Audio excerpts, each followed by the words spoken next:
a good Chodesh to everybody, and a good Chag Kosher V'Sameach. Rosh Chodesh is a holiday, it's a moed, and especially with the impending or upcoming month of Elul. It's Rosh Chodesh Elul now.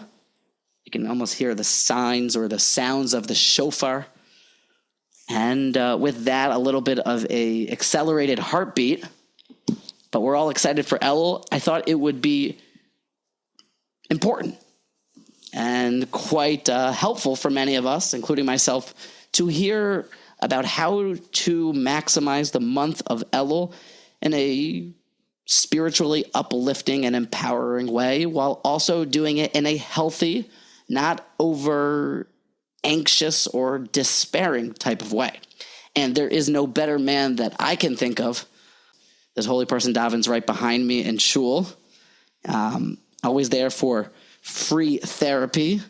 He is a licensed psychotherapist, and I believe that he is also a Talmud of some of the greatest rabbis of our generation. You'll correct me if that's incorrect, but I'd like to welcome the famous Mordechai Weiss to the Motivation Congregation podcast. Thank you so much, Michael. Really appreciate the opening remarks and those kind words. And I am looking forward to trying to respond to some of those points that you just mentioned. And hopefully that our discussion will be a tayeles. There'll be thoughtful ideas that we'll discuss, and hopefully we'll all be able to approach Elul in a spiritual and healthy way so that we can use the experience in the way it'll be the most beneficial for everybody. Did I, amen to that. Did I get that right? It's licensed clinical social worker and psychotherapist. Is that the official title? Yeah, that's all a good reference to who I am and what I do. So yeah. The great ones, they speak about you. The great rabbis speak about you very highly, and they're ones that I think that they even view you as I think the right word is confidant, or they speak with you about it. Who I forgot, who is the rabbis that you learn under? Just for the audience, where did you study in yeshiva in your youth, and who are your rabbis? Okay, so I studied in the Philadelphia yeshiva, known as Philly. I was there for a few years, and then from there I went on to Eretz Yisrael, learned in the Brisker Kailul. And then after I got married, I went back to Eretz Yisrael. I had the big zchus of being in Eretz Yisrael for 5 years after I was married. And at that time, I got close to Abali Baruch Finkel, Zecher Tzadik Livracha. And at the same time, I also became close to what I think might be two of the foremost Musar personalities in our generation. Reb Ruvain Leichter is one of them. He is a very prominent Talmud of Shlomo Wolbe. I'm obsessed with him. Not to say obsessed with a therapist, but I'm obsessed with Reb Ruvain Leichter. Yeah, we've heard of him here. And as well as Reb Noach Orlowek, who is also a well-known mashgiach. Both of them authored several books or svarim, and they're well-known in the chinuch world. Definitely big thinkers in terms of psychology, what we call chinuch, shalom bayis, musar, how to work on oneself, self-work, working with others. So definitely, they both have been tremendous influences on my life, and I consider it a big zchus that I learned from them for several years. And I still keep up the shaykhs, and I still learn from them. And that's a very, that's extremely, extremely helpful for the work that I do within the Frum community, working with clients. It's very hard to separate. The clients that I see are pretty much all from, typically Lakewood, either Bachrim or young men. And religion is such a integral part of what's happening in people's lives that having a framework that's informed from a religious perspective definitely comes into tremendous use in everything that I do, even in my office. Mm. That's brilliant, and that is quite the bullpen and lineup of rabbinic personalities. I didn't know you learned in the Brisker Kailo. That's some top-end, high-end learning.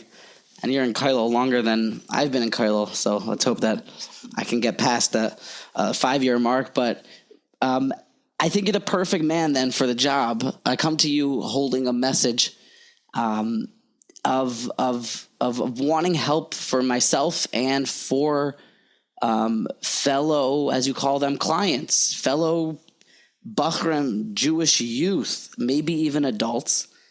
Elul is my favorite time of the year because I love that it's a short month. In the Elul Zman in Yeshiva ain't 6 months. It ain't like the winter Zman or the summer Zman. Elul's intense, and definitely in the confines of the walls of a yeshiva, Elul is famous, along with the impending judgment, and notwithstanding, or definitely included in all this, is also a fair amount of anxiety, and perhaps even a bit of some unhealthy anxiety, which I like to pose the question to you directly. Is there a way that we can keep Elul a strong, I don't want to say intense month, but a different than all the other months type of idea, that there is the high holidays and judgment coming up? But is there a way to go about it, and how would you advise somebody that wants to go about it in a really, really productive way, but a non-anxious and completely healthy way? That's a really excellent question, and it's something, Michal, that very much is relevant to so many people. And while the discussion that we're going to talk about as it pertains to Elul, but of course, it also can come up in all areas of Avodas Hashem. So Elul, as you mentioned, is a time of generally where people are feeling more intense because of the seriousness of the days. But at the same time, Avodas Hashem in general is serious, and often anxiety can be mixed in there in an unhealthy way. And those people as well, even who are not specifically wondering about Elul, but even people who might be wondering about in general, how do I approach the seriousness of Avodas Hashem without creating some form of unhealthy anxiety? I think that would be relevant to think about it in that broader way as well. You have my attention, and I'm sure you have the rest of the world's attention. So what's the secret sauce? How do I know? How about let's go like this and get very, very, very direct. How do I know that something is a step too far and maybe closer into the pool of anxiety and not healthy Yiras Shomayim? Yes. So I want to reflect a little bit on what I was saying before and what was brought up in terms of my background. And that is also why I feel that in some way, I hope that I would consider myself qualified to respond to this, is because I've also not only is my response going to be, based off what psychology thinks about anxiety and what's healthy and what's unhealthy. Definitely a lot of my thinking on this topic is influenced by Torah perspectives, by the Rabbeim that I learned by as well, in terms of how to approach Avodas Hashem in a healthy way. So definitely it's something that I've learned about, and I also sit with clients. This is what I do pretty much a whole day. I do have several specialties. So I specialize in anxiety and OCD, and the third one is Kedusha struggles. Maybe that's something we'll talk about as well at some point during our conversation. Mm-hmm. So those are my 3 areas of specialty. Anxiety and OCD are very closely related. And since I sit with people who, struggle with these areas, so definitely something that I've had a chance to think about. I've grown through getting to know what's happening in people's lives and how to help them, how to work with them. So I do hope that my answer then will be on target and will be helpful. Okay, so let's try to talk about anxiety and how do we approach all this in a healthy way. So the first thing we have to understand is that when it comes to Elul or Yamim Neiroam and all those times that are considered, days of awe, and there's judgment and all of that, we have to recognize that Yiras Shomayim does not mean being nervous or under stress. And any time that we are going to be using some form of a Torah-based approach to something, including Yiras Shomayim, it has to be something that's workable and functional. So since the way we see people who are under stress, under duress, under tension, when people stop functioning well, when people are suffering because of what they might think, let's say, is the requirement or the religious requirement, so we first need to just have a corrective understanding of what the Torah perspective actually is. So I think we need to talk a little bit about that first, and then maybe I'll shift a little bit to anxiety. Perfect. Okay. So it's true that there are words that, are used in the Svarim that describe fear and trepidation and all kinds of things like that as we approach the seriousness of Rosh Hashanah and etc.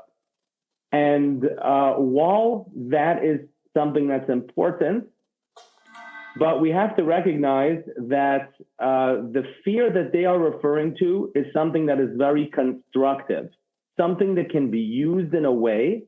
And the best way that I think that we could translate it in English to the way that might look like would be to approach either these days or this subject with a sense of seriousness and awe. When you approach something with seriousness and awe, it's because you take the topic or you take the moment seriously. There's something very serious on the table that we need to be doing. There's some very important, that's another word that we can use, a very important endeavor that has to happen. For example, in Elul, the call of the hour is teshuvah. And there's something that we need to be working on. We need to be working. We need to be doing something. So therefore, we need to attach a great importance and a great seriousness to what's in front of us. But we have to also recognize that that's different than saying that we have to be in a state of fear or being overwhelmed or stressed, which we know both from, experience and we know from what works is that doesn't work. It just doesn't work. When we're overwhelmed and we're fearful, what happens is people just freeze, either you freeze or you get overwhelmed. And definitely anything you do in that state can't be done in a way that is well thought out, and it typically doesn't have any lasting effects. It cannot be that, the purpose of Elul is just to, get shaken up and just to feel overwhelmed a little bit. And when it comes to the Elul, you feel super overwhelmed. And then, you breathe a sigh of relief, Matzi and Kippur, and you say, thank God, I hope I made it through this. And that's the whole purpose. That doesn't seem It can't be. rational. It can't be. Yeah. Wow. It cannot be. So, but isn't the day so serious? Isn't the topic so serious? So I have some analogies for that. A brain surgeon or a heart surgeon, definitely what they're doing is very serious, The slightest wrong move and, that has a disastrous outcome. Somebody who's working in the army and somebody who's who's loading ammunition onto, the bomber plane. That's very super serious. You don't want to mess up when you're doing that kind of work. You don't want to just be, whatever. I'll just, let me pass you those explosives and throw it across the room. No, that's not the way you handle it. But at the same time, the last thing a brain surgeon, you don't want a brain surgeon who's nervous before he comes into the operating room. And you don't want somebody who's working in the army to be shaking in fear as he's dealing with the, ammunition that he's got to be working with. You want somebody who is calm, very calm. 1 second, but doesn't that mean then that they will be lackadaisical and non-caring and they'll, approach the whole thing as if it makes no difference? No, of course not. Because being calm is not a contradiction to taking the work as something that is serious, something that's important, something that you need to be doing with care and attention. But that does not mean, though, that it has to be in a state of shock and a state of feeling overwhelmed, which is completely unproductive. So I think, clarifying what seems to be the Torah-based approach, just to be able to say that, hey, we have to first recognize what is the truth about what the Torah wants from us when it comes to El Yom Ne'ram? And if we can kind of make that assumption that what I said now is correct, and again, I'm not making this up myself. This is $1 million answer. I love the way that you've kind of came at it through, first there's the Torah sources, because, part of it is keeping the authenticity of Elul and working through that it is Yomim Noirayim, and there's B'Rosh Hashanah Yikasevun, U'V'Yom Tzoim Kippur Yichasemu Mi B'Mayim Mi Ba'esh. I would take the pestilence and some of the other ones that sound a little bit easier than Mayim and Aish, but keeping that, and it sounds like from the drift, if I'm catching it properly, is that is staying calm, but staying real. Maybe enlighten me a little bit more. How do I tell the difference? How can I tell the difference between Yiras Shomayim and anxiety? We'll be back after a quick break. Be sure to subscribe to the Motivation Congregation on WhatsApp, where you can wake up on a highlight every single day with a Torah talk that is crafted to inspire and enlighten. You can join the broadcast list on WhatsApp and receive the videos directly to your WhatsApp inbox every single day. Plus, when you join on WhatsApp, you can stream the Motivation Congregation WhatsApp status that has all access to great newly published Sefarim book reviews. You can watch the weekly trips to the Sefarim store to stay in the know about all things of Torah literature, plus with behind-the-scenes looks, bonus content, and deep dives into great Torah sages' private lives. When we discuss them on their yard sites, there is a lot going on, and you can scroll down to find the link to join us on WhatsApp. I hope that you do, and I hope that you'll reach out and say hello. And once again, now back to the show, and I hope you enjoy the rest of this episode.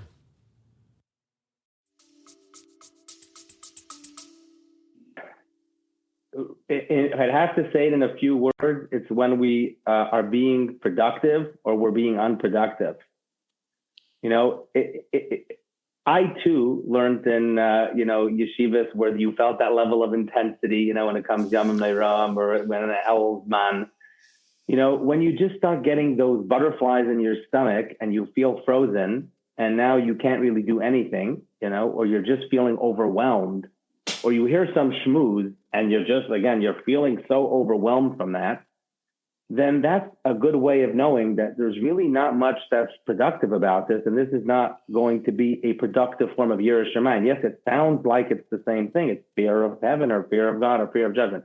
But it can't be that the fear that they're describing in the Svarim is asking to have this type of fear that becomes completely unproductive. In fact, we saw Salanter in one of his letters, he describes Yiras Shomayim as being a productive force. He says, Yira is the force that drives people into action. So if Yira becomes a force of inaction and that shuts us down and that allows us to just feel overwhelmed and stressed and that we feel like we can't do anything or anything that we can formulate, any type of work we can formulate in those moments is short-lived and it's not based on any calm approach, that's a pretty good sign that we are not using the Yira that's called for in these days in the correct manner. Is incredible. It comes to mind the whole Elul, I believe, is very much in the sources built up as from the Rashi Tevis, the acronym of Ani Ledodi V'Dodi Li, that verse from Shir Hashirim, which is one pasuk that just basically means this is a relationship of love. Ani Ledodi V'Dodi Li, I'm to my beloved and my beloved is to me. So it is kind of interesting to go back to the very source of the whole thing, which is that if God is some big scary father and it invokes fear, then it does, and it's not constructive, we can be pretty certain maybe that's not what Elul is supposed to be used for. In turning the page here, before the show, going back and forth a little bit and being able to understand a little bit about the value that I thought all of the world, or as many people that listen to the Motivation Congregation, very much need to hear. You had mentioned that what you see in your experiences and meetings with people is there is a fair amount of anxiety that is provoked because of something that you call perfectionism, which I believe, if I studied enough English or listened to my dad enough, means that people are obsessed with being perfect, and somehow that leads towards some ill effects. Mr. Mordechai, would you care to elaborate on that? Definitely. Okay. Should I first reflect, Michal, a little bit on what I was saying before, that we could kind of divide the religious perspective on how to approach Elul, and then in terms of like anxiety, what's considered healthy and not? Should I speak a little bit about that first? Yes. And then come to perfectionism? Perfect. Okay. So just to answer the part about, anxiety, when it's considered, healthy or unhealthy, it's very similar to what we discussed till now. And it basically, comes down to if it's productive or not, right? So as long as somebody says, hey, I'm feeling a little bit of pressure, a little bit of a push, a little bit of something that's, pushing me into action, that's fine, and as long as people in general are functioning well, then we don't necessarily consider that an anxiety problem. It's because it's not a problem, It becomes a problem when it's a problem. It becomes a problem when people are suffering, when somebody is not functioning well because of their anxiety, when somebody is feeling, worn down physically, there could be physical symptoms, when they're obsessing with worry or all kinds of thoughts in their mind. And that interferes in, proper functioning and in just, living a calm life. That's when we consider anxiety a problem. So it's when it becomes excessive and it becomes non-functional, or interferes in functioning, that's when we consider it a problem. So I want to just address that point. And I think it's, kind of falls off the first point. That is definitely. And I want to mention that I'm sure there's different parts of anxiety that is, one you're a specific specialist in is obsessive compulsive disorder, and that is called OCD for short. Is that a type of anxiety? Is that? Yes, that's a very good question. So I believe that in the, we have what's called DSM, and that is the Bible, so to speak, for mental health. And in there, they classify all the disorders. And I think in the previous version of the DSM, they did put OCD as a class under anxiety. Since then, they separated it and they made it into its own disorder, but simply because it had its own defining features, and that's kind of the reason that they separated it. But that's kind of just the clinical response. But I think what's more relevant is that definitely OCD is a form of anxiety. OCD always comes along with anxiety. Those who experience OCD are anxious about whatever it is that they're obsessing about, or whatever behaviors they're doing. So it has a lot of similarities, but there are differences. And often, there can be somebody who's very knowledgeable about treating anxiety, but not specifically OCD, or the reverse. And you do need to have, good awareness and training in each of those things, because there are some nuances and differences in the approach that we use to treat OCD and anxiety. Yeah. So now that we have clarified exactly what everyone's suffering from and struggling with and what we all need help with, be it as it may. So now Rosh Hashanah, Yom Kippur is coming, and there is this drive to repent. I'd like to wake up on time for Shacharis every day. I daven at 7:30. I'm going to be personal. It'll be like some free therapy. And I like to be there at 7:25 so I can gather my thoughts and put my tefillin on in a very calm and measured way. Maybe even have some time to say the morning karbanos, those sacrifices, and get the kiyar in there and the carbon tamid. But I can't promise or make a shavua that I always am on time. And I would like to perfect that this coming Elul. That's one of my kabbalas, one of my commitments.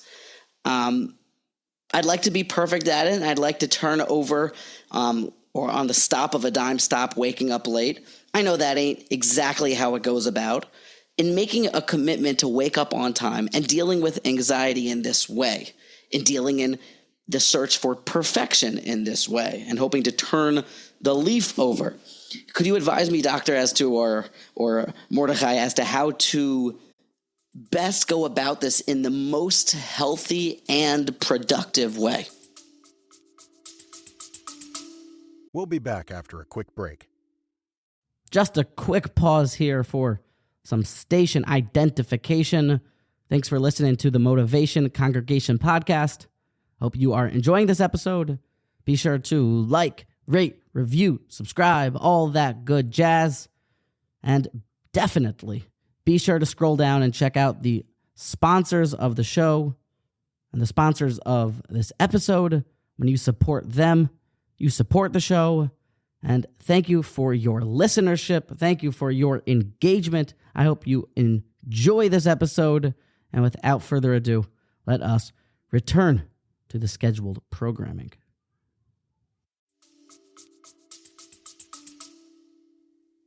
So let's talk about perfectionism, that you brought up. And I think that that's a topic that hopefully can be relevant, and whatever we discuss, it can be helpful to a lot of people. So we are a society that very much values outcome, that values performance, and that definitely rubs off on our approach to religion as well. And that's the focus of our discussion here. So when religion becomes about performance and outcome, that's basically what we call perfectionism. Perfectionism means that I need to be doing everything perfectly, I need to be functioning perfectly, and I need to get to the desired outcome and result that I would like. And if not, and if I don't get there, then I can feel very crushed from that. That's what, could happen on the one end. So there's basically two things that could happen, right? So if I set my bar as needing to be perfect and needing to do whatever it is that I'm working on in a very perfect way, so on the one hand, I could work in a way that's completely non-functional. So sometimes we have boys who will suddenly, devote themselves to learning in a very perfectionistic way. They want to be the Gadol Hadar, and they may, learn way more than they're capable of handling. Too many hours, not enough sleep, not taking care of their basic needs, not socializing the way a young man needs to. And, they can pretty much cause themselves to get burnt out or to suffer other mental health consequences along the way. Many of those type of boys show up in my office. And the underlying problem there is one of perfectionism. So there's an approach of approaching this I want to excel in learning, or I want to excel in whatever it is, or I need to daven in a certain way, or I need to work in B'nai Machaver in a certain way. And if the way I'm working is needing to be perfect, so then you work like a madman, or you work in a way that's completely not necessarily according to one's own nature or their capabilities. And that can, of course, create a lot of anxiety, right? So anxiety shows up for us when we feel overwhelmed and incapable of dealing with what's in front of us. That's typically what creates anxiety. We can't deal with the circumstances. So if religion becomes so pressuring, so overwhelming, then I'm going to feel pretty anxious because I can't possibly live up to the demand that's in front of me. And that'll just make me feel worried and make me feel nervous. Mm-hmm. And but you can't be asking me. You can't be asking me then to accept complacency and to therefore just become an average Joe and not a great Torah sage, because that sounds even worse. Right. That's very good. That's a good question. So because we are so used to thinking in terms of perfectionism, that your assumption is the automatic assumption of what people think is the alternative. Well, if I'm not going to be perfect, and if I'm not going for perfection, then Mordechai, you're basically advocating for complacency. You're advocating for mediocrity, because why should I do anything if I'm not going to be perfect? I'm going to be a Benoni for the rest of my life. Yeah. So that, I think, just shows us how much this perfectionistic view is entrenched that we think that it's either that or the alternative is sitting on a couch and eating chips. Here, I'll show you what the alternative is to perfectionism. That doesn't mean sitting on a couch with your feet up, eating chips and drinking soda. The alternative to perfectionism saying that there's something important and there's something serious in front of me that needs to get done. Learning is very important. Bittul Torah, super serious. Davening, very important. Now, how do I approach this important, serious task in a way that's manageable, in a way that's doable, in a way that's according to my nature, in a way that's going to make sense, in a way that's going to last? That seems to be a great alternative to saying that there's some demand that needs to be reached and there's some outcome I need to get to, which then says that I'm only going to be working in a very unproductive, crazy way that's not going to last. It seems so logical, but it's almost a logic that's lost to so many of us because we don't, like, you think that if you're not going to have, now here comes a hot word, or maybe what's going to be a hot topic, she'ifas, like if I'm not going to have the drive or the desire to be like, I don't know what, like the Gadol Hadar, then the alternative is that I'm going to sit and do nothing, which is, not really the case. I think you could have a she'ifa not to be the Gadol Hadar, but just you take the work that's in front of you very seriously. Now, I personally have like 15 Makairis, in Chazal and Svarim that, that's the case. But she'ifas is like all the rage, Every yeshiva boy knows you have to have she'ifas. Now, I'm not opposed to she'ifas as long as they're working and they're not killing anybody. The problem is so many boys who come into my office and so many people in society, and even those who don't come into my office, are killed by this perspective that says you need to reach and be something that's completely unattainable, completely, it's beyond anybody's reach, but you need to get there. So either you have two options. Either you work like a madman and then you burn out at some point, or you just keep on working, but you wrecked yourself physically, mentally, emotionally, or you just despair, because you realize after a short time, depends how long it takes you to realize that. But most of us will not be Reb Chaim Kanievsky. There was only one Reb Chaim Kanievsky. That's it. So what should I aspire to be like? Now I'm feeling unempowered. Yeah. So the alternative is to work to be what you can be. Now, people know these sayings too, but they don't seem to be like, they don't seem to be, they don't use this way to apply themselves to Avodas Hashem. They all know that, that there's a famous Reb Zisha that he said, the Abish is going to ask him, why would you like Zisha? I could say these words, but I don't say these words, but still people, it takes a while to integrate this way into our thinking. That, no, I'm going to be what I can be. That's not mediocrity. That's simply saying I'm going to try to be what I can be by taking whatever I need to do in Avodas Hashem seriously. Why do I have to reach for something that's completely beyond my reach? Why is that the way to work? This is so novel, Michal. It's so novel. It's so novel. I had a Rosh Hashiva, so I had the Talmidim, come to me for the help, after they maybe try to go to their Rebbeim and they don't get the help they need, so they send them here or they come here. And this Talmud wanted to be, he actually had some pretty chashuv yichus, and he wanted to be like his, whatever, and like those, that he worked his Avodas Hashem to be all those things. But he was suffering emotionally tremendously. He was full of anxiety. His davening became a burden and took terribly long. He was learning, Friday night till 2 a.m, and he wasn't sleeping enough. So the kid was, on the way to, giving himself, I don't know what, but he was definitely suffering now. And if he continues like this, he's going to, be a mess.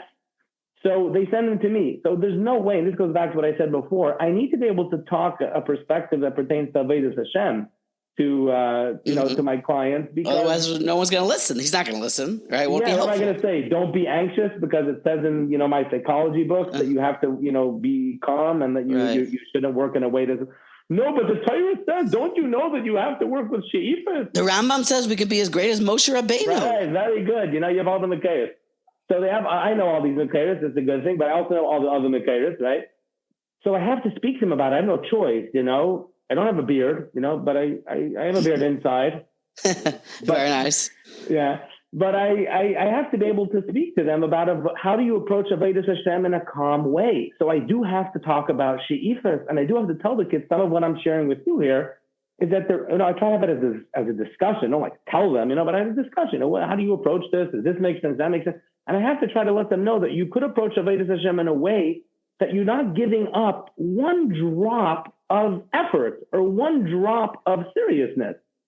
You don't have to want to be, I'll give a muscle, like if let's say I go to the doctor and he says to me, Mordechai, it's important for you to incorporate exercise in your life, for whatever reason, for your health, you need to do exercise. So you need to, lift weights, or you need to jog, at least, 3 times a week, half hour. So here's the way that I think based on how people approach Avodas Hashem in a perfectionistic way would say that you need to approach this. Well, if I'm going to need to exercise 3 times a week, I need to have in my mind that I want to be an Olympian. I want to be able to run in the 100-meter race at the next Olympics, and I need to be able to beat the record. I need to be the world's fastest runner. Because if not, why would I exercise 3 times a week? Why would I go running unless I want to be the Olympian? Michal, does that make any sense to you? Absolutely not. Why does that make one drop of sense? So what would you say? If you don't want to be the Olympian, you're probably just going to sit on your couch and not do any exercise. You're probably just going to take out a margarita and sit on your couch and drink. No, that's if I'm an idiot. But if I'm able to approach this as something serious and important, not as something overwhelming and scary, and it's serious, it's important. The doctor says for your health, you need to exercise several times a week. I don't need to want to be an Olympian. In fact, I have no interest in being an Olympian, but I do want to be healthy. So therefore, I might decide to exercise several times a week and do that seriously without having any overarching, goal to reach some type of place. No, I don't have to reach anywhere. I just have to do exercise. That's it. Now let's just apply that muscle to learning or any part of Avodas Hashem. Why do you need to be an Olympian in Avodas Hashem? Like, why do you have to want to be Reb Chaim Kanievsky in order to learn a teshuvah? You're in the Beis Medrash, you're a yeshiva bacher. There's a mitzvah called Talmud Torah. That's very serious, very important. Now you need to approach it in a way that works for your life. In fact, let's go back to my example. If let's say I decided, I want to be an Olympian. There's a good chance that, again, I'll kill myself. Either I'm going to work like a madman the first week, I'll bust my knees, I'll destroy my shoulder. I'm going to try to do some exercise that are completely not according to my nature, that don't work, that won't last. I'll feel overwhelmed by that. So it's the same thing when you apply Avodas Hashem in the same way, If I try to be something that's way beyond me and I'm working this crazy way,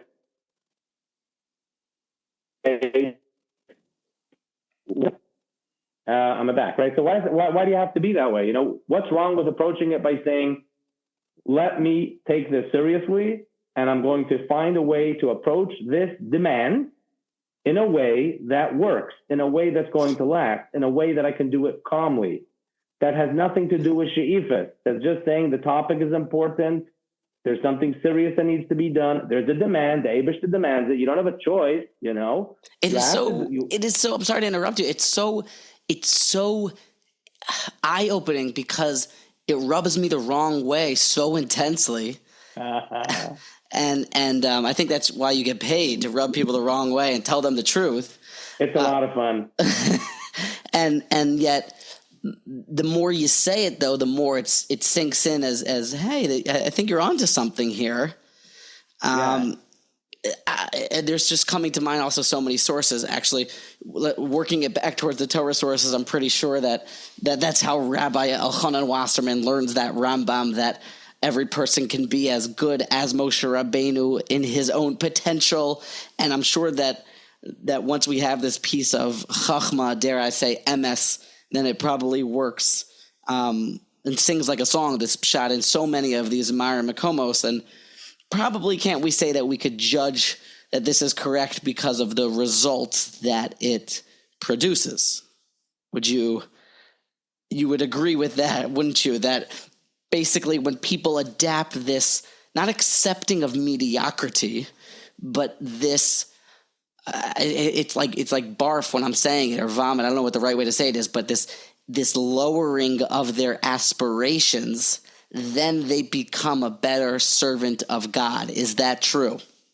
I definitely think that's true. It's definitely what I see from experience. It makes all the sense in the world. I can't understand why it would make any sense to work in this she'ifa kind of way. Yes, there might be some people that it does something for, but to say that that should be the general approach for the Amaynan, it's so novel, Michal, that I was saying before, this Rosh Hashiva, who I was seeing his Talmud, so once I shared this kind of idea with this student, he went back and I said he comes from a very, prominent family, and he shared this with his parents, and apparently, blew their mind, like, what do you mean? He has to want to be like Kivega or something. What's this therapist telling him? And he went to speak to Rosh Hashiva. Basically, Rosh Hashiva called me up like it was like a crisis. Rosh Hashiva called me up, and I don't really have a lot of time, to speak to everybody who wants to speak to me on the phone between, so many clients, and there's all these third, there's Rabbeim, there's Rosh Hashiva, there's parents. So in a way, I can't, have a dialogue like I'm having with you, Michal, where I can go into length and I can talk all the sources.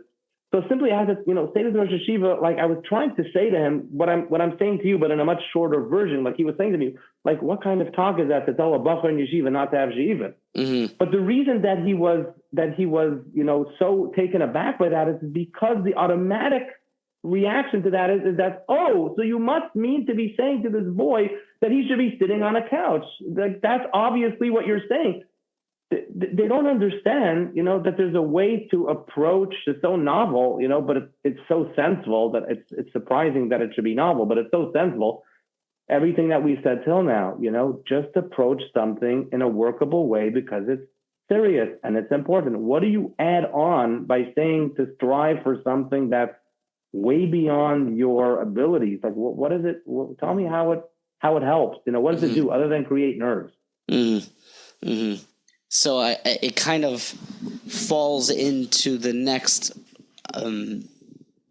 intense and super and horribly popular problem that plagues countless people in the Jewish world, if not the world at large, which is the overwhelming feeling of yish, which is in English means despair or hopelessness, which is, just like Rabbi Yisrael Salanter says, one of the most debilitating diseases and yet one of the most contagious diseases. It's easy to catch a bad case of the I'm never going to wake up on time, and I've tried to give up that sin 50 times, but yet I can't, so let me just throw it all away.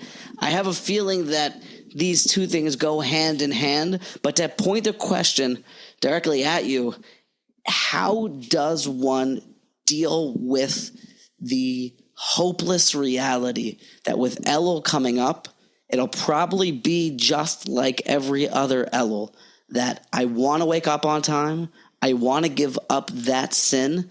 I probably will for about a day, maybe a week, maybe if I'm lucky for a month, but after that, I'll probably be right back to where I started, and therefore I feel hopeless. Very pointed question, Michal, and definitely one that I can identify with. I think most of us can identify with, especially those who've been through many Eluls. And, when a bacher is still very young, he might still be holding on to that she'ifa, where he, thinks this will be the Elul or this will be the year. But it's definitely a painful reality and a painful feeling for a lot of us, that we're here again, and did things really change? Did we change? How's it going to be different now? And that's something that I think that's important to address, probably on a lot of people's minds. There's many parts to the question. So in terms of the despair being connected to what we spoke about before, I think that's one aspect of it, right? So if Avodas Hashem is about being perfect, if we need to do things perfectly, if we need to have perfect outcomes, then definitely despair is the natural outcome. So like we were speaking about before, like one of two things happen if you need to be perfect. Either you work in a way that's completely overwhelming and stressful, and somehow you maintain that until you don't. And then when you can't maintain it anymore, then you just fall into despair because I know I can't do this. Well, yeah, you can't do what you were doing, or, you can't be perfect. So, but if the belief is that I need to be perfect and I need to, reach and I need to have outcomes, then it's very easy to feel much easier to feel a sense of despair, because I know that I haven't reached, I haven't achieved, I haven't gotten to the end, and it seems like it's a place that's too far for me to get to. So then despair is only a natural outcome of that perspective. So shifting the perspective on Avodas Hashem, as we were speaking about before, and saying that it's not necessarily, or it's not at all actually, about outcomes or about achieving. Here's one of the Mekayres, which everybody knows, but for some reason, again, it won't sound novel, but it's apparently novel. That Mishnah is describing Avodas Hashem. And it's saying, Mishnah Avis, that the way Avodas Hashem is set up is not for one to finish anything. So why would you be going for the finish line? Or why would you be saying that I need to get somewhere? The Mishnah says that is not how Avodas Hashem is set up. So what is Avodas Hashem about? You need to work. You need to take this seriously. You need to approach this with a sense of importance. And it's very important, and it's super serious. You need to get the job done. You're mitzvah. The Hebrew says you have to do these things. You're not allowed to do those things. So we have to approach it with a sense of a willingness to work. If we approach it like that, and of course, despair is something that would be a little bit less common, because what's there to despair about? If the point is to reach somewhere, so then I'm not getting there. The point is to work, then you need to work. So I don't think this addresses the whole component. There's other parts like that was so brilliant. That was so brilliant. That has got to be on a bumper sticker. It's because if it's all about results, so then there's a reason to despair. If it's all about work, then you got to keep working. Excellent, Michal. You put it on the sticker. Okay, I'll send you the bill. Okay, perfect. I'll put it on both my cards. I think I still have my father's credit card. So, but it is then also maybe the next follow-up question would be that it's all about work, and then there's no end to that. But I guess, again, that doesn't really bother me because God commands that we should work. It's God's world after all. Am I correct in just saying it's about the work? God commands it, so we'll work until we die.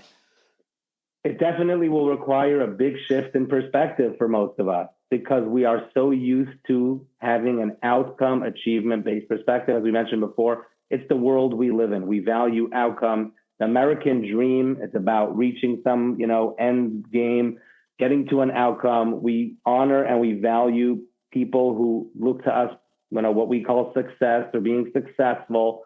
So it's a very achievement outcome-based world we live in, which affects our Avodas Hashem. So it's not as simple as just, reading it on a bumper sticker, which is a good start, I think, Michal. But it's about a real shift in perspective that'll require from us to be able to see that as something that as an approach that we can work with, that there's an important work that needs to be done. And it's not about the outcome.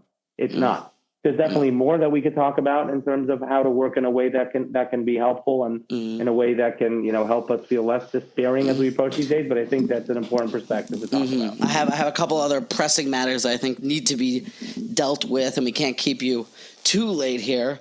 I have all night. I'm good.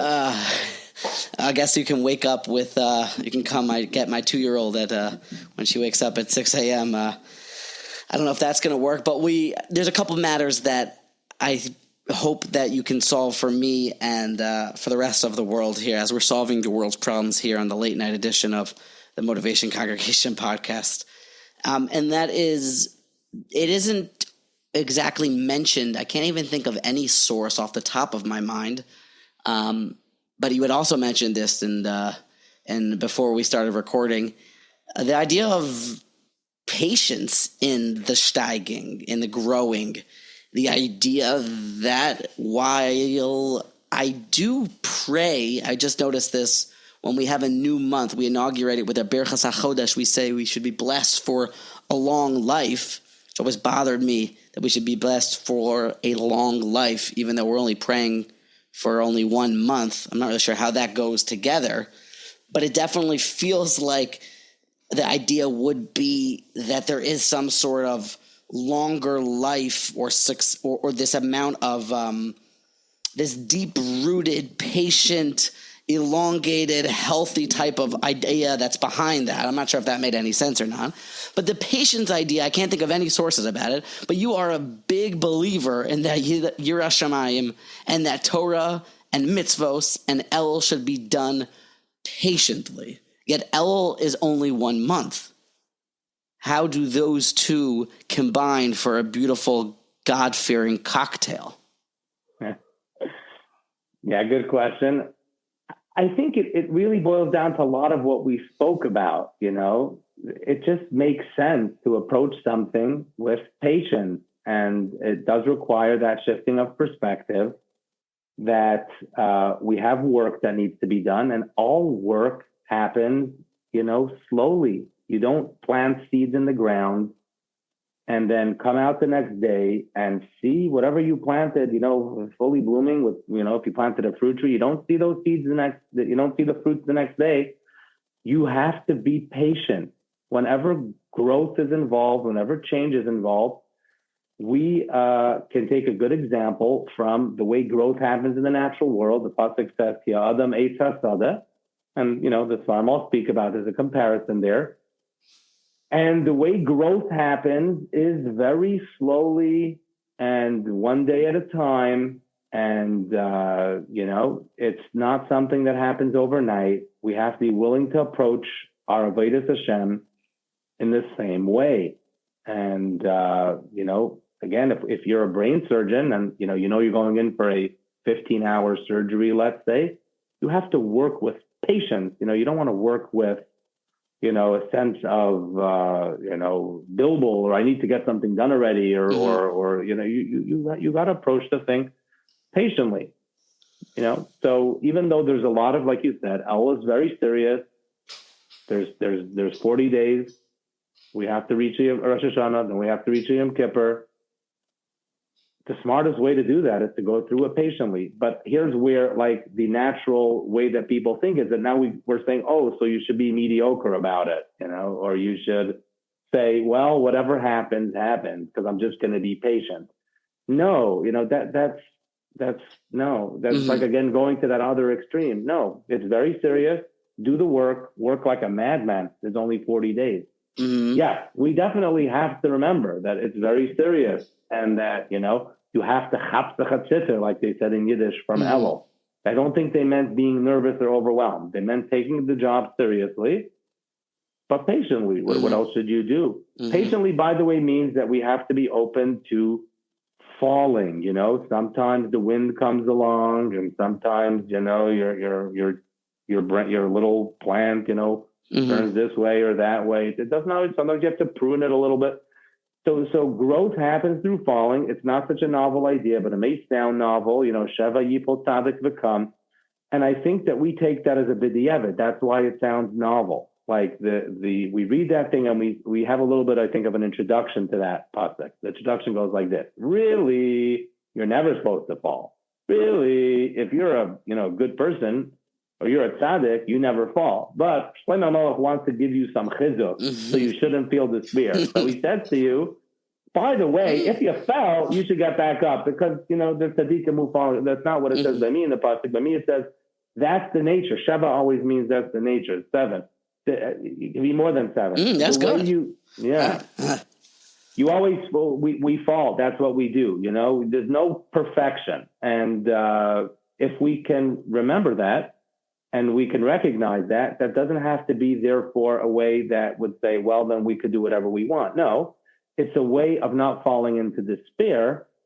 And it's a way of being able to work patiently, because we recognize that growth includes falling. There's no way to go through a growth process perfectly. We're going to have failures.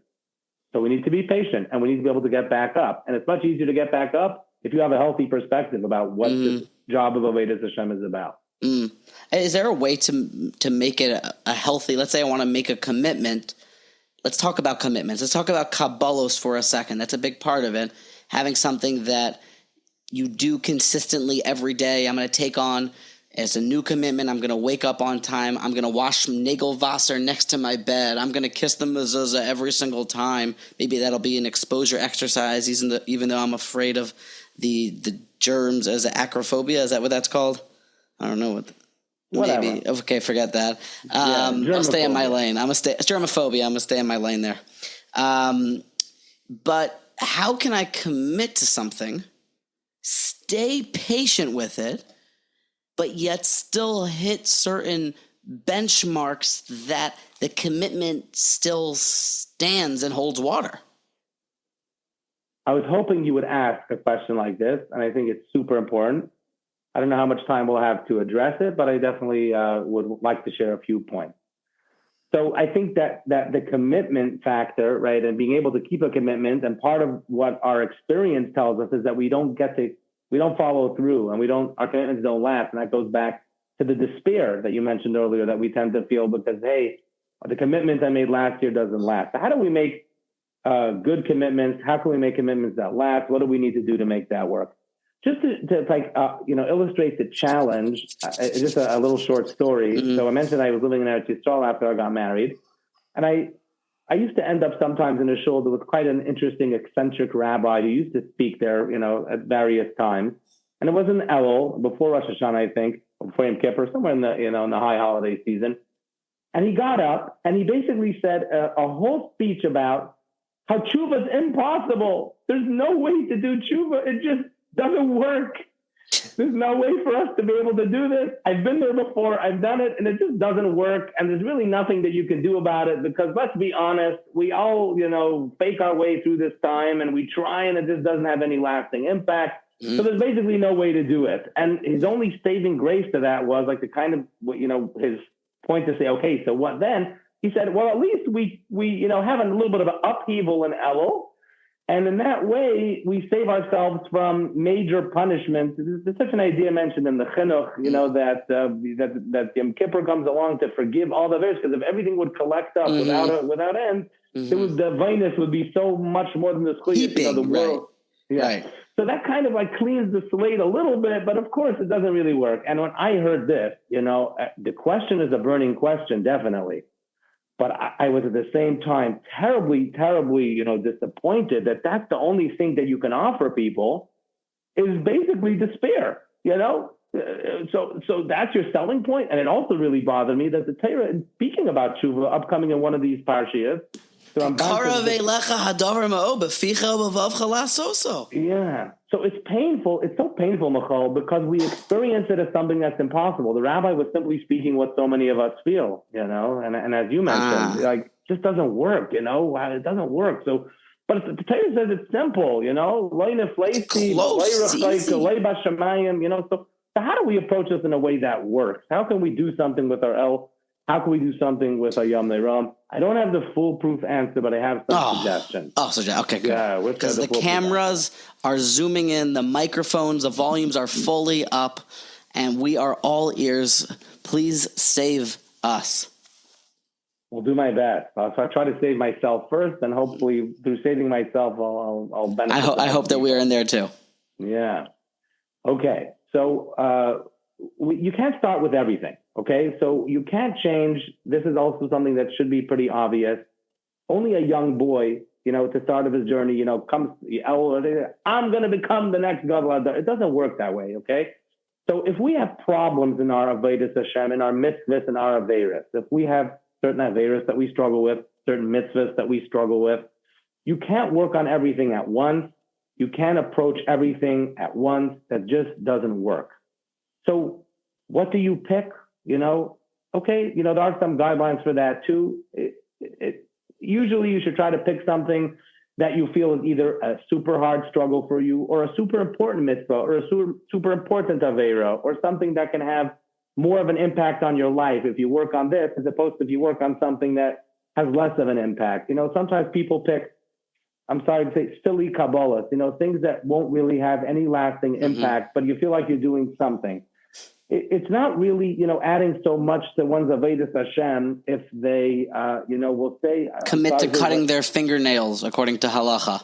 Something like that, let's say, yes. And I don't want to be, people are going to ask me to do a story like this and a story like that. I can't answer to every story, but yes, that is something that doesn't seem to add so much, or if I'll say an extra 2 kapitlach Tehillim after that, Tehillim is wonderful. It's wonderful.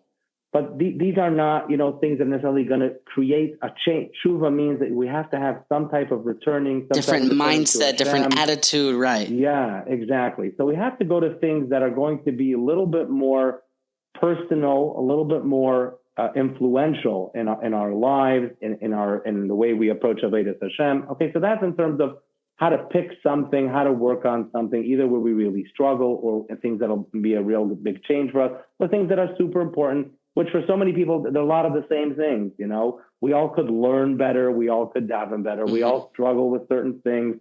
You brought up Kedusha struggles. That does seem to be a universal struggle these days, not only because I see it, everybody's aware of it. There's so many movements and there's so many, all of them Gavaldig, that they're trying to create more Kedusha in Klal Yisrael. We had an Asifa 15 years ago in City Field. There's a problem, and, definitely, most people struggle with this in some way. So definitely a lot of us can relate to areas where in general we all need to be working on. So how do you approach that? How do you approach it in a way that could work? What should you do? How do you do it in a way that could last? So one thing that we want to be able to think about is why we struggle in the area that we struggle. And that is something that very few people ever will pay attention to or contemplate. Why is this so hard for me? Why do I struggle with it? Let's pick an example. Let's say that somebody struggles with davening with kavana, even for any part of davening. Okay, we're not going to tackle the whole davening. Let's say somebody says, I want to be mechav in the first bracha. Why is that hard for me? What gets in my way? We have to be able to think about that. If we don't think about why a struggle is hard for us, but we only think about, I want to change, I want to do it, I want to learn more. That's another one. I want to incorporate more learning into my day. If I don't think about, well, why am I not? Why hasn't it worked in the past? Why is it that I struggle to learn more time? What's getting in my way? If I don't think about that, it's going to be very hard to make some type of commitment that has any hope of lasting if I'm not addressing what the issue is that's getting in my way. What's my obstacle? Does that make any sense, Michal? It is so brilliant and yet so simple, which is normally the pshat that is the one that is the true pshat. It seems like you're addressing that the siba, the cause, the causation, the causative factor is what we're trying to drill down to. And we're trying to say that the reason why Michal Brook doesn't pay attention at the beginning of his Shmona Esrei is, maybe it's because I didn't get enough sleep last night. Maybe it's because, what if it's just because I'm a spacey person or I don't actually enjoy or feel a connection in prayer? Let's say it's those things. Okay, fine. So you're nodding your head for those that are listening. So great. So now I have a new problem.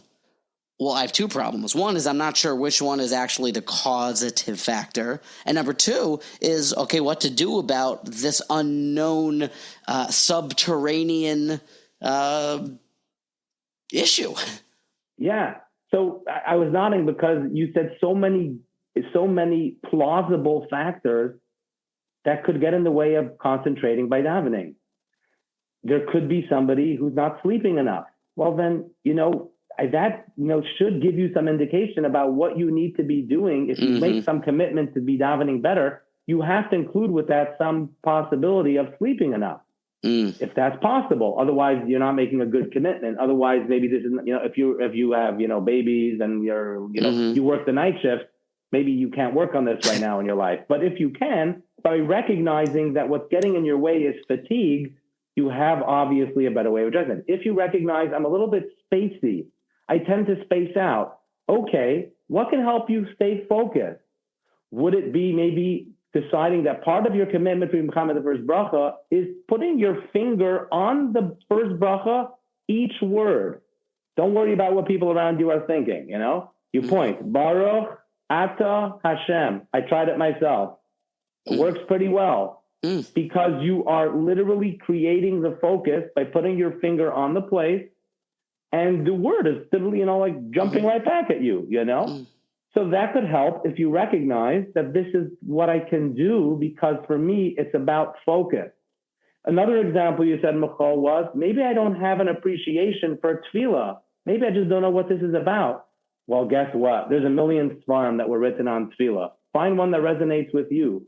Find a way to develop meaning. Maybe you just have to know what the meaning of Pirush HaMilas are in that first bracha. There's a lot of important words there, but there might I don't know what the difference between Hakel, Hagadol, Hagibur, Hanorah is. It's all the same to me. Yeah.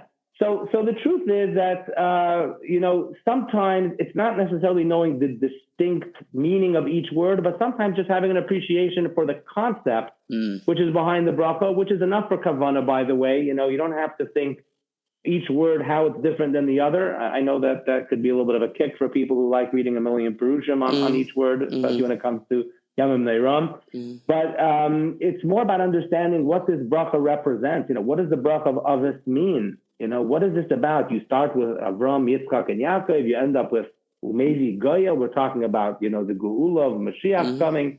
So we end off with what's this bracha about? It might be something worth thinking about. And if I get interested, if I see that this bracha can somehow have more meaning in my life, now I have a better chance if I'm coming to make a Kabbalah, a commitment to work on Kavanah, because you mentioned, Michal, so many great possibilities by just taking a little bit of time contemplating, why is this hard for me? Maybe davening is hard for me. Mincha is a disaster because I come running in straight from work, and the nature of my mind is that I get so into what I do, and there's no possibility for me to like create some headspace to be able to daven Shemoneh Esrei. That's why this is so hard for me. Or maybe because I come late to Shachar. So, okay, 1 second. So for me, Mincha has to mean I have to get to shul 5 minutes early just to sit a little bit, you know.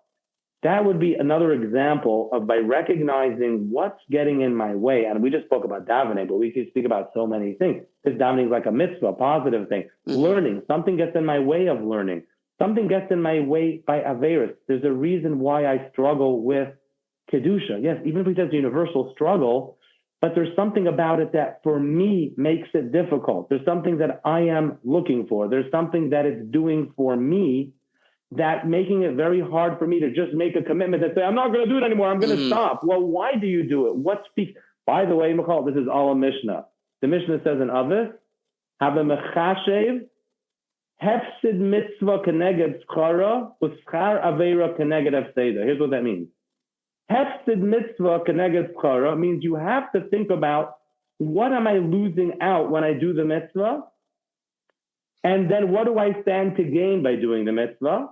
And I have to think about the schar avera. How am I benefiting from the avera comparing to what I'm losing from the avera? So you see from the Mishnah, it's not enough just to contemplate the hefsed avera or the schar mitzvah.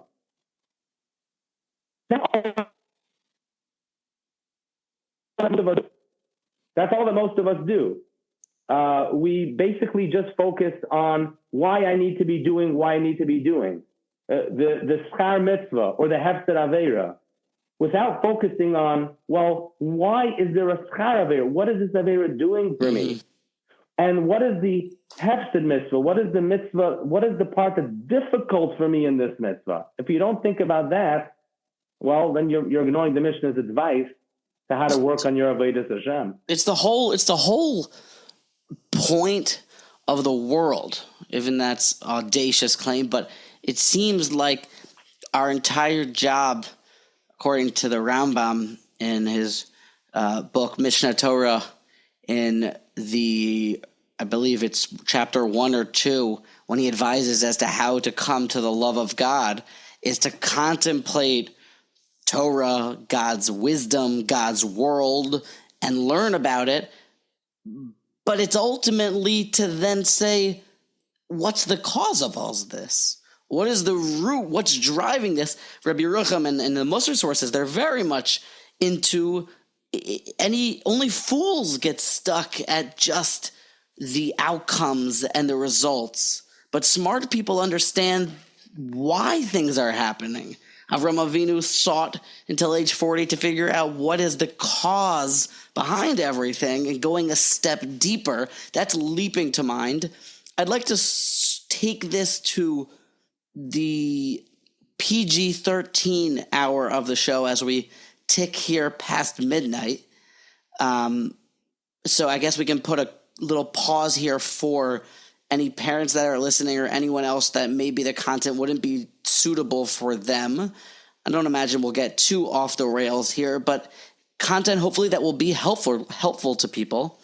God commands that, it's pretty open, that to any lewdness, al tikrav, do not even come near it. And that includes any sort of viewing of immorality.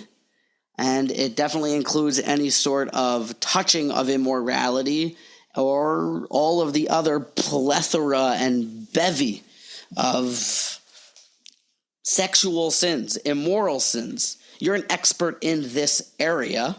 And I can imagine that your phone is ringing off the hook because it just seems like the Yetzer Hara gave up in idolatry and gave up in gezela and stealing. I mean, I guess maybe that's still a little bit in style, but it just seems like it's a dime a dozen for people that struggle with it. How about every single person, including myself, that you're just inundated with things that you can't even believe your eyes when you're walking across the street, that you are really even unable to step out of the way of bus advertisements. And so a real person really can feel stuck in this area.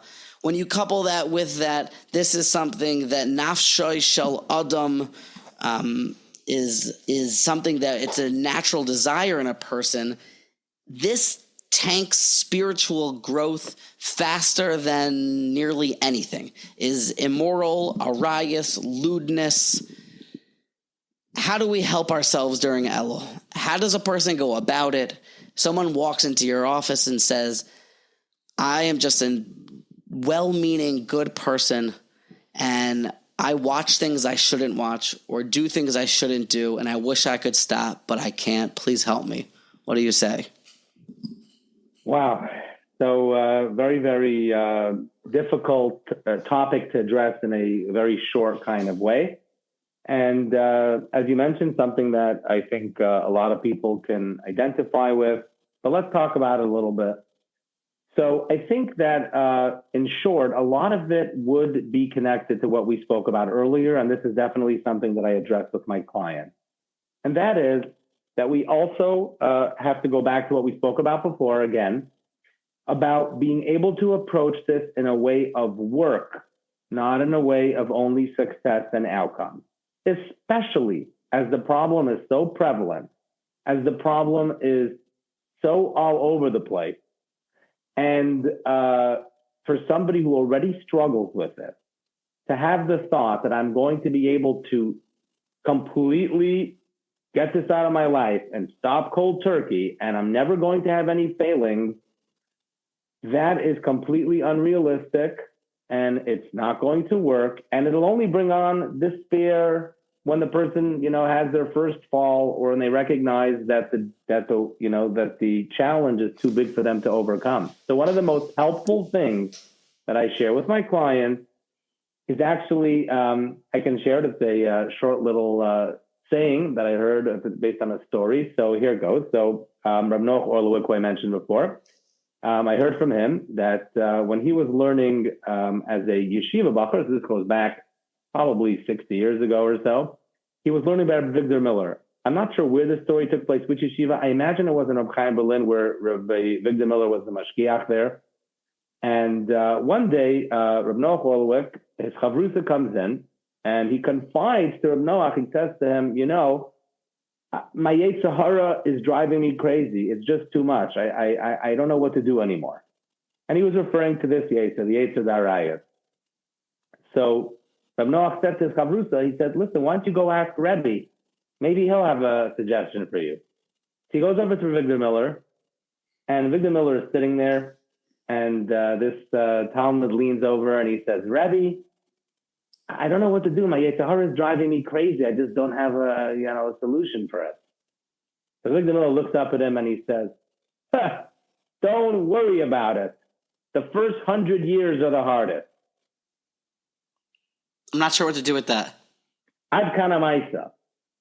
The response that Victor Miller was saying to him was that part of what makes the challenge so overwhelming is when a person's unwillingness to recognize that this is not something that you can just solve in a moment. And that, if you only had the right solution and the right strategy, then you would be able to overcome this once and for all and live the glorious life that you would want to, the Kedusha, the Tahira, and you'll be like the Malachim and Shomayim. No, that's not a good way to approach this. And in fact, that's only going to create this overwhelming sense that this Bacher felt. I don't know what to do. Calm down, Of course you have failings. Don't worry about it. The first 100 years are the hardest. Be prepared to work. It's so much connected with everything we spoke about earlier. If you need to be some perfect person and you never allowed to have any failings, then you are going to feel very full of shame and despair with this struggle. But if you recognize that you need to work, definitely we have to have a way to work. And that goes back a little bit to what we talked about before, creating a way to understand. This is something I do with my clients as well. We have to understand why we struggle the way we struggle. But at the same time, we have to recognize that this is something that we have to be willing to work on. And if we're willing to work, not only succeed and achieve, that makes the whole approach to it a lot less overwhelming and a lot more sensible, and a willingness then to engage in the work, because it's about What is the work? What is the work? You want to know how we do the work. You want to know how I can How do I this? work hard? Is it protection? Is it filters? Is it not going out? Is it maybe committing to praying harder? What is the work? All of the above. It's so hard to address in a short way. If the work is whatever works, how do you run a business? How do you run a business? You have to figure out what works.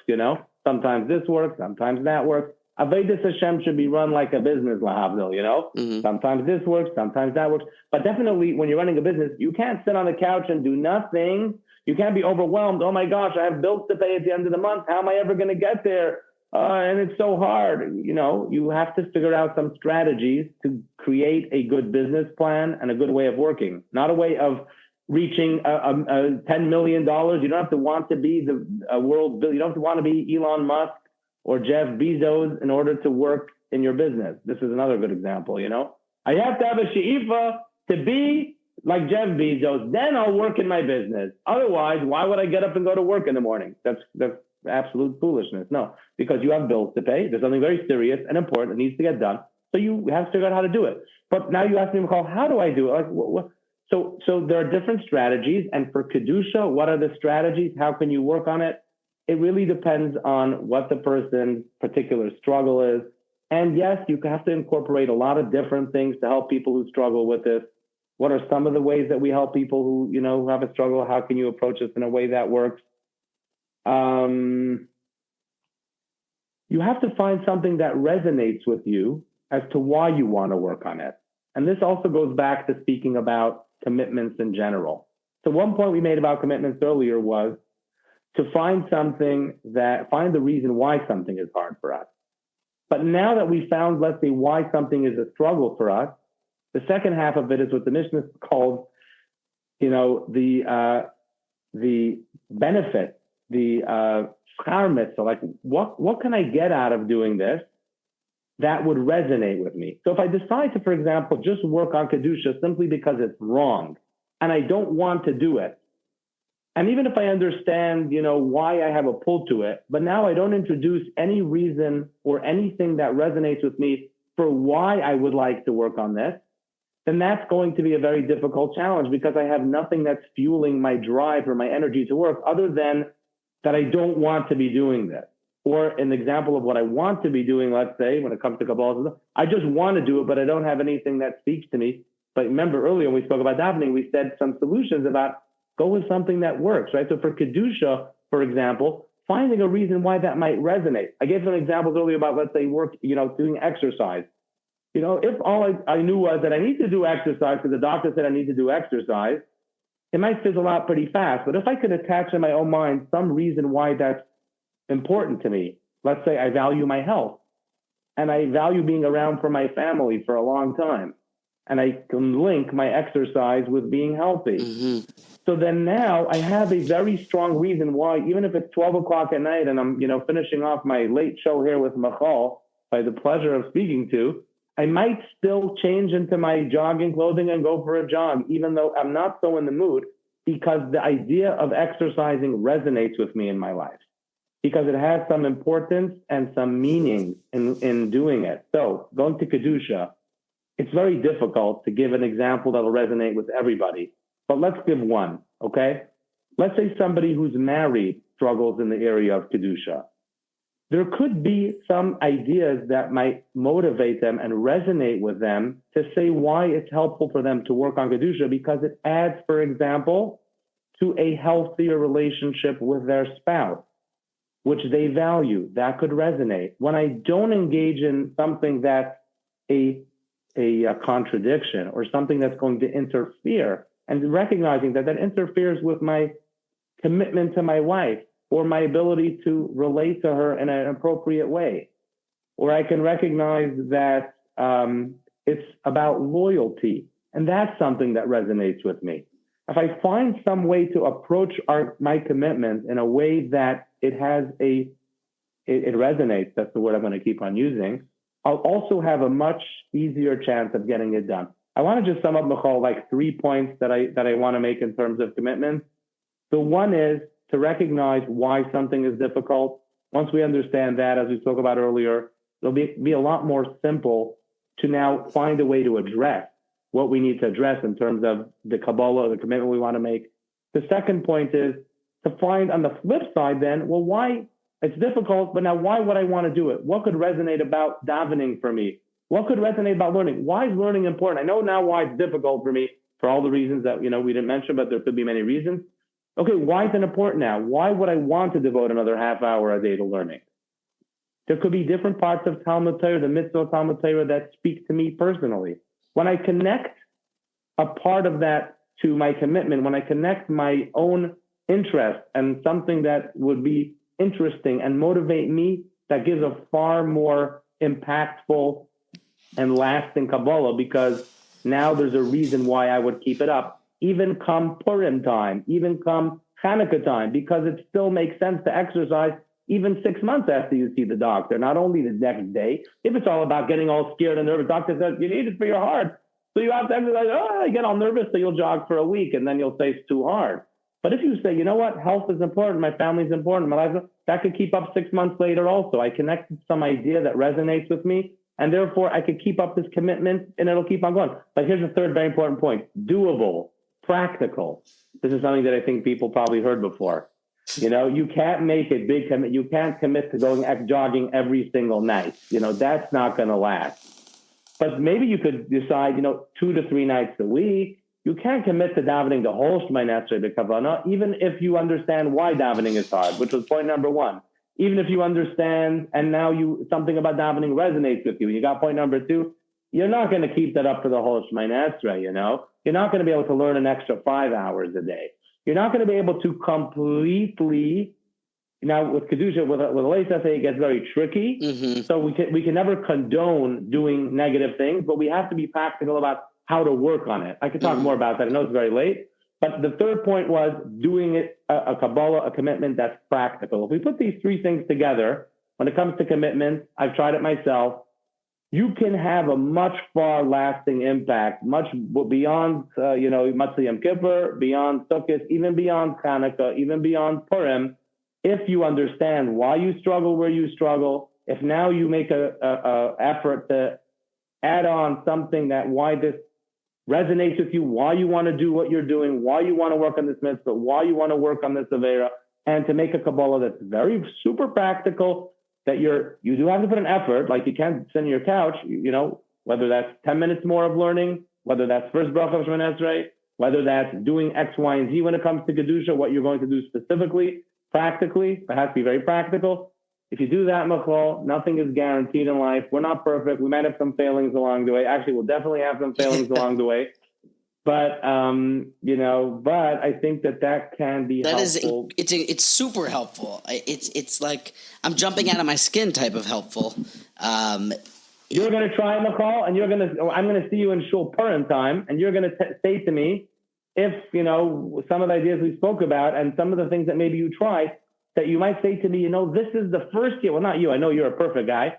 But let's just say, you might say to me, Purim time, this is the first time that I actually use these strategies, and I am keeping a commitment that I made from, I don't know, Rosh Hashanah or even beginning of Elul, Chodesh Elul, till now, because it made sense, because I know why it was hard. Once I figured that out, I knew what I had to do to address it, and I worked on that. And I did something super simple, It was only 5 minutes, or it was only one bracha, or it was only this. And of course, that doesn't mean it's going to be easy. Like, yeah, it's harder Purim time, but you still have a reason to push through. Like I said, it's not easy after the, ending the show at 12:30 to get up and, I'd rather go into bed maybe, but it still has a possibility of influencing me and me actually doing what it is that I'm committed to doing. You got to know your why. You got to know your why. Is that something we could say? You got to know why you're doing it. Exactly. And it's so simple, but so many people never think about this. All they say is, okay, look at this whole list. I look at the Chidah from Aleph to Taf. I have a problem with everything, and I need to change everything. So I'm going to work on changing everything, and I'm going to get all nervous. I'm in Ken Yirasin, and then nothing works, Or even those who are a little bit more intelligent say, I'm not going to work on everything. I know Shulchan says you have to make a Kabbalah Katana, so I'll work on one thing. But then they never thought about points 1 or 2, Either, why is it so hard for me, And they never thought about, well, why do I want to work on this? Other than I know that God says you need to work on it. That's what the Mishnah calls, the Hefzer Aveira or the Schar Mitzvah. But you have to know, why that's important to you. If you can find something that resonates, you have a far stronger reason to be able to have your commitment be lasting and why you'll want to work on it. Lag BaOmer and the summer and everything. I remember when I first got a why for Torah study. When I was in yeshiva, it was you had to learn because that's how you get a good shidduch, and that's how you kind of just float through and make friends or do. That's cool. It's cool to learn now. Only less cool people don't learn. But once I got a why, which is that I wanted my family to think that I was super holy and knew a lot of Torah, like that actually mattered to me, and then I also wanted to have ulterior motives. I wanted to be the most well-educated so that I could go ahead and maybe become a big rabbi and get paid. And I want to pay my bills. And if I'm a bad rabbi, I can only make $40,000. But if I'm a great rabbi, even though it was a bad ulterior motive, when I found a bad why, but at least it was a real why that resonated for me, it helped to spur a better memory because it mattered more energy. Hitting the gym in younger years had a why, as I wanted to make sure that the person I was guarding in basketball had a miserable life and we would win. So now there's a reason to hit the gym and there's a why there. So it's coming in. And I would like to conclude with one last, hopefully picking at a scab that hopefully isn't infected, opening up of a wound type of topic. And that is maybe where it all begins in climbing up the hill of teshuvah, but we don't really need to climb the hill. We just need to continue to try our best to climb the hill and do it in a healthy, balanced way. And we're going to work really hard and we're going to do it, as you say. And we have all these new points here.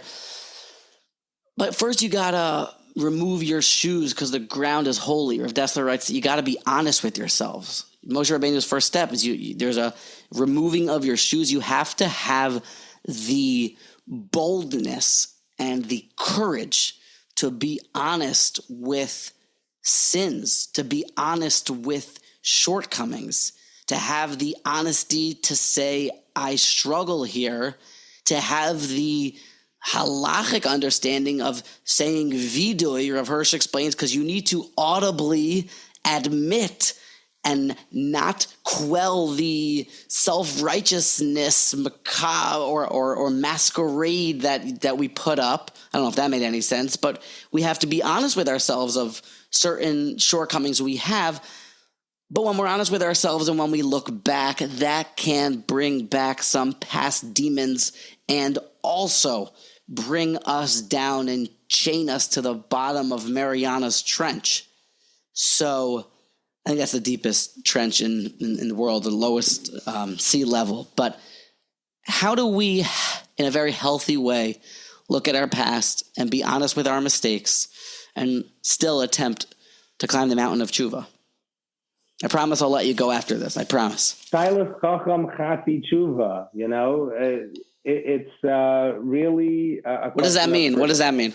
That means that, when a wise person asks the question, very often the answer is within the question, or a big part of the answer is within the question. So I was referring to the way you just kind of set up the question, speaking about, being able to be honest with ourselves and, being able to do that is definitely a challenge.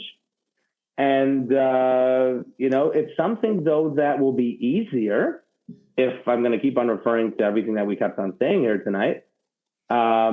If we can recognize that it's okay not to be perfect, it's okay to struggle. First 100 years are the hardest. The Mesilas Yesharim in the beginning of his Sefer in Zehirus, he is not trying to make this particular point. He's bringing this concept or this idea for something else. But what he does say is he brings a whole litany of examples of some of the greatest people in our history who all had failures. He says Avram failed when he said Bama Eda, and Yaakov Avinu had failures, and they were all punished brutally. Yes, definitely. So that's actually the point he's coming to make, which can open up a whole other topic here, Michal, and we can have a different night open for that if you'd like. I think, and he's waking up here in a couple hours, but yeah. Yeah. But what he does say is, which you can't ignore, the fact is that there was never a human being, I won't say never, but he's basically bringing out the point that there's almost never, at least, a human being. We're not going to be greater than Avram or Yaakov or any of the people he lists there, any of the great men or women. And therefore, we can very much, and on Mesilas Yesharim is written as a sefer to work on Avodas Hashem. The purpose of the sefer is to help you work. And he starts out in the beginning of the sefer saying, well, Avram never made it, and Yaakov never, really made it, and everybody had failings. So, so what you just say, obviously he means to say, well, good luck. So you may as well do nothing. No, so get to work. Get to work. So what? You're not perfect. I'm not perfect. Nobody's perfect. If we can acknowledge that, then it's easier for us to have a little bit more of an honest look at ourselves without feeling so broken. But if we feel like I'm the only one who struggles, which, by the way, when it comes to Kedusha, I think in today's world, it's more widespread that people recognize it's a universal challenge. But often, Yeshiva Bachrim still will come in, with the feeling that, like, I must be the only one in the world who struggles with it, which, of course, adds to a lot of shame about the topic. But if we can recognize, and that's part, actually, for those type of people, part of the work is just recognizing that it's a struggle, Sometimes, as a question about therapy, sometimes a bacher who's struggling with this just needs a little bit of education and just the understanding that he's not the only one who's struggling with this, to help him just be able to function better, not be so destroyed when he recognizes that, hey, I'm normal, and it's just a normal struggle. Yeah. That is it's almost like in this interview, it gives Elul more hope and more opportunity. It makes it feel like we've restored here, hopefully, some elements of that their Yemei Ha'ava. I found the Vilna Gaon say that it's the Yemei Haratzon. They're good, happy days. They're not scary days. They're days of hopefully introspection, honest introspection. And I love what you said there, and perhaps we can conclude with this, is if it's this idea of I am a person, and it's a challenge. The first 99 years are the hardest. First 100 years are the hardest, however Rabbi Victor Miller said it. And but I love getting to work. and I clap al chet and ashamnu, but that just inspires me to keep working on it and to make smart commitments based on understanding the root causes of some of the challenges. And when I get myself a why and I get myself a reason to stag and I give myself a purpose and I go about it in a smart and systematic way, then success is imminent, teshuvah is probable, and we'll all sing Kumbaya with crowns on our heads in the future paradise in Olam Haba. Is that a summary? That's an amazing summary, Michal. And it sounds like such a great episode that I'll make sure to listen to it myself, because I also can use some help with doing teshuvah and figuring out how to approach this. So I hope to gain some great ideas from this episode. This is so good. I thank you so much for your time. And any person definitely that needs or wants and is strongly encouraged to reach out, I'll leave all the ways they can get in touch with you. Hopefully it won't be, I'm definitely not going to go about putting your cell phone number, but there'll be an office number. So if someone wants to learn more about the ways that you can help people one-on-one and go about this in a certain way, highly encouraged, and I'll leave that for them. And thank you very much for your time. Kesiva vechasima tova. And thank you. Pleasure. Pleasure was mine.